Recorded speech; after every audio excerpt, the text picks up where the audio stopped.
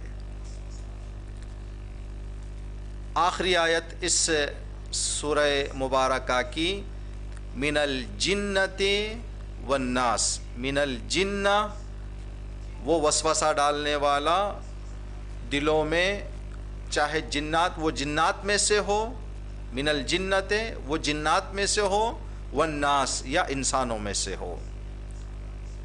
من الجنہ وہ جنات میں سے ہو، والناس یا انسانوں میں سے وہ وسوسہ ڈالنے والا ہو۔ یہ تحت اللفظی ترجمہ اور عبارتی ترجمہ ہم نے آپ کی خدمت میں عرض کیا۔ اب اس ترجمے کو سننے کے بعد جب سورہ کا تحت اللفظی ترجمہ ہم نے جان لیا اور سورہ کا عبارتی ترجمہ بھی ہم نے جان لیا، تو اب ہم انشاءاللہ کچھ باتیں جو اس سورہ کے حوالے سے مفسرین نے بحث کی ہے، تفسیر نمونہ اور تفسیر المیزان، ان دو تفسیروں سے ہم نے اس جو ہے پروگرام کو تیار کیا ہے۔ مقام نزول، یہ سورہ کہاں پر نازل ہوا؟ سورہ ناس کہاں پر نازل ہوا؟ مکے میں نازل ہوا یا مدینے میں نازل ہوا؟ اگر مکے میں نازل ہوا تو مکی سورہ ہو جائے گا، اگر مدینے میں نازل ہوا مدنی سورہ ہو جائے گا۔ تو یہ سورہ مکی ہے یا مدنی؟ مکے میں نازل ہوا یا مدینے میں نازل ہوا؟ سورہ ناس کے مکی یا مدنی ہونے کے حوالے سے مفسرین کے نظریات الگ ہیں۔ سارے مفسرین نظریہ ایک نہیں رکھتے، بلکہ اپنے اپنی تحقیق، اپنی جو ہے وہ معلومات، اپنی فکر کے اعتبار سے جو روایات، آیات، واقعات اور دیگر باتیں اس سورے کے حوالے سے جو مفسرین نے دیکھا ہے، ان باتوں کو مد نظر رکھتے ہوئے الگ الگ نظریے ہیں۔ ہم نے دو نظریے یہاں پر آپ کے لیے پیش کرنے کی جو ہے کوشش کی ہے۔ تفسیر نمونہ آیت اللہ مکارم شیرازی اور آپ کے جو ہمکار، جو آپ کے ساتھی جنہوں نے اس تفسیر لکھنے میں آپ کی جو ہے ساتھ دیا، آپ کا ساتھ دیا ہے، ان کا نظریہ ہے کہ سورہ ناس مدنی ہے، مدینے میں نازل ہوا ہے اور یہ سورہ مدنی سورہ ہے۔ علامہ طباطبائی رحمۃ اللہ علیہ تفسیر المیزان جنہوں نے لکھی ہے، صاحب تفسیر المیزان نے مکی اعتقاد رکھا ہے۔ انہوں نے کہا ہے کہ یہ سورہ مکی سورہ ہے، بعض معانی اور مفاہیم کو دیکھتے ہوئے۔ ہم ان دونوں مفسرین کی نظر کو جو ہے محترم جانیں گے، اور صرف ہم آپ کی خدمت میں عرض کر رہے ہیں، جب تفسیر کی بات آتی ہے، جب سورہ میں غور و فکر کی بات آتی ہے، اس طرح سے مفسرین کے نظریات جو ہے الگ الگ ہوتے ہیں، بعض مقامات پر مفسرین ایک ہو جاتے ہیں۔ سورہ کا ترجمہ ہم نے آپ کی خدمت میں عرض کیا، اور یہ بھی بتایا کہ مقام نزول کس جگہ پر یہ سورہ نازل ہوا ہے۔ اس حوالے سے آپ کی خدمت میں عرض کریں کہ یہ سورہ مکی آیت اللہ، یہ ایک مختصر لمحے کے بعد ہم آپ کی خدمت میں آئیں گے، کچھ ٹیکنیکل پرابلم ہے، بس 1-2 سیکنڈ کے۔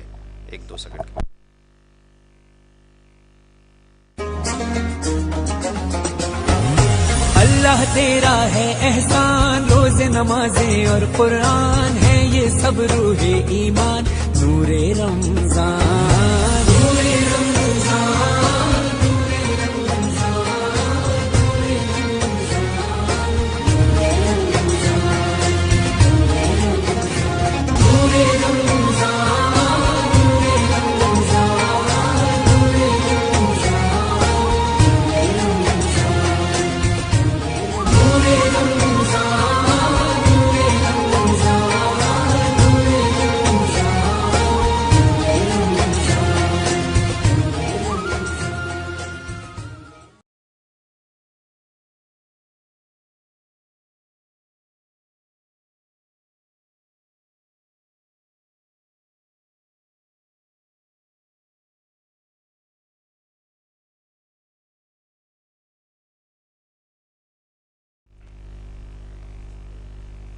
جی، جیسا کہ ہم نے بتایا مقام نزول کے اعتبار سے مفسرین کا نظریہ الگ ہے۔ آخری بات جو ہم آپ کی خدمت میں آج کے لیے بتانا چاہیں گے وہ یہ کہ سارے مفسرین کا یہ اتفاق ہے، سب مفسرین کی نظر اور نظریہ سب کا اس بارے میں ایک ہے کہ سورہ ناس جو 114واں سورہ قرآن کریم کا اور سورہ فلق جو 113واں سورہ ناس سے پہلے کا سورہ ہے، یہ دونوں سورے ایک ساتھ نازل ہوئے ہیں۔ جبرائیل امین ایک وقت میں ان دونوں سوروں کو لے کر نبی کریم کی بارگاہ میں پہنچے ہیں۔ سورے دو الگ ہیں لیکن نازل ایک وقت ہوئے ہیں، تو اس اعتبار سے جو مفسرین سورہ ناس کو مکی کہتے ہیں سورہ فلق کو بھی وہ مکی کہیں گے، اور جو مفسرین سورہ ناس کو مدنی کہتے ہیں وہ سورہ فلق کو بھی مدنی کہیں گے۔ یہ جو ہے آپ کی خدمت میں عرض کریں خصوصیت ہے اس سورے کی۔ اس کے بعد اس سورے کو پڑھنے کی، قراءت کرنے کی، تلاوت کرنے کی کیا فضیلت اور کیا عظمت ہے، اس حوالے سے دو روایتیں ہیں، ان دو روایتوں کو آپ کی خدمت میں پڑھنا چاہیں گے۔ پہلی فضیلت یہ ہے کہ سورہ ناس کی قراءت کرنا، سورہ ناس کو پڑھنے کا ثواب جو مفسرین نے لکھا ہے، بیماری سے نجات، انسان بیماری سے نجات حاصل کر سکتا ہے اگر سورہ مبارکہ ناس کو بیماری کے حالت میں خود پڑھے یا بیمار کے سامنے اس سورے کو تلاوت کرے، اس سورے کی تلاوت کرے۔ واقعہ لکھا ہوا ہے تفسیر نمونہ میں کہ نبی رحمت محمد مصطفیٰ صلی اللہ علیہ وآلہ وسلم کی طبیعت ناساز ہو گئی تھی، تو آپ کی عیادت کے لیے، آپ کو دیکھنے کے لیے اللہ کے خاص فرشتے جبرائیل امین اور میکائیل تشریف لائے۔ لانے کے بعد جبرائیل امین سراہنے بیٹھ گئے اور میکائیل نبی کریم کے پائنتی بیٹھ گئے۔ نبی کی طبیعت ناساز ہو گئی تھی، جبرائیل امین اور میکائیل رسول کی عیادت کے لیے تشریف لائے۔ جبرائیل سراہنے بیٹھے، میکائیل پائنتی بیٹھے۔ جبرائیل نے سورہ فلق کی تلاوت کی اور میکائیل نے سورہ ناس پڑھا، جس کے نتیجے میں نبی کی طبیعت ٹھیک ہو گئی اور بیماری دور ہو گئی۔ تو یہ ایک طریقہ ہے صدق دل سے باوضو رہ کر معنی و مفہوم کو جان کر، سمجھ کر اور اس کے معنی اور مفہوم پر عمل کرتے ہوئے اگر کوئی انسان کسی بیمار کے سراہنے سورہ فلق اور پائنتی سورہ ناس کی تلاوت کرے تو اس تلاوت کی برکت سے انسان بیمار جو ہے وہ شفایاب ہو جائے گا۔ یہ ایک فضیلت اور عظمت ہے اس سورہ مبارکہ کی۔ دوسری فضیلت امام محمد باقر علیہ السلام کا فرمان ہے، آپ نے فرمایا ہے جو انسان بھی اپنی نماز شب میں جو آخری رکعت ہوگی، 11ویں رکعت نماز شب کی، نماز شب کل 11 رکعت ہے، جو آخری رکعت ہے 11ویں رکعت ہے جس کو نماز وتر کہتے ہیں، جو ایک رکعت ہے، 2 رکعت کر کے 8 رکعت پڑھتے ہیں نماز شب کی نیت سے، 2 رکعت نماز پڑھتے ہیں نماز شفع کی نیت سے، اور 1 رکعت نماز پڑھی جاتی ہے نماز وتر کی نیت سے، جس نماز کا نام نماز وتر ہے۔ امام محمد باقر علیہ السلام اس سورہ ناس کی عظمت بیان کرتے ہوئے فرماتے ہیں جو بھی انسان اپنی نماز شب کی آخری رکعت نماز وتر میں سورہ ناس کی تلاوت کرے اور سورہ ناس کے ساتھ ساتھ سورہ فلق اور سورہ توحید، الحمد کے بعد سورہ ناس، سورہ فلق اور سورہ توحید کی تلاوت کرے گا، نماز کے دوران آواز آئے گی اس کو، گرچہ وہ نہ سنتا ہو، آواز دی جاتی ہے کہ اے بندہ خدا، اے کنیز خدا، تمہاری نماز وطر مقبول بارگاہ خدا ہو گئی ہے، اللہ نے تمہاری نماز وطر کو قبول کر لیا ہے۔ اس لیے کہ نماز وطر نماز شب کا حصہ ہے۔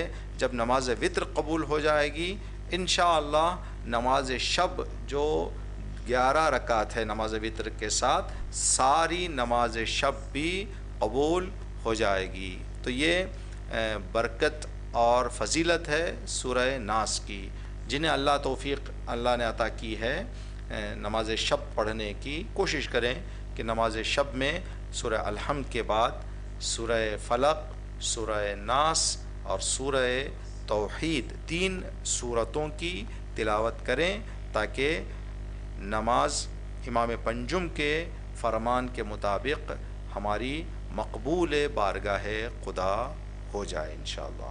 تو آج کے اس مختصر سے پروگرام میں جو پہلا پروگرام تھا، ہم نے سورہ ناس کا تحت اللفظی ترجمہ آپ کی خدمت میں بتایا، عبارتی ترجمہ ہم نے آپ کی خدمت میں بتایا، مقام نزول کے حوالے سے کیا نظریات ہیں مفسرین کے وہ بتایا، اس سورے کی خصوصیت کیا ہے وہ ہم نے بتایا، اور 2 فضیلتیں اس سورہ مبارکہ کی قراءت اور تلاوت کی ہم نے آپ کی خدمت میں بتائی ہیں۔ انشاءاللہ خداوند عالم سے دعا ہے ماہ مبارک رمضان ہم سب کے لیے تلاوت پاک، دعائیں پڑھنے، عبادتیں انجام دینے اور بہترین اپنی زندگی میں گزشتہ ماہ مبارک رمضانوں سے بہتر اس سال کے ماہ مبارک رمضان میں ہمیں خدا کی بارگاہ میں حاضر ہونے کی توفیق عنایت فرمائے۔ ربنا تقبل منا انک انت السمیع العلیم۔ انشاءاللہ ابھی سوالات لے کر آپ کی خدمت میں حاضر ہوں گے۔ اللہ تیرا ہے احسان، روز نمازیں اور قرآن ہے یہ سب روح ایمان، نور رمضان۔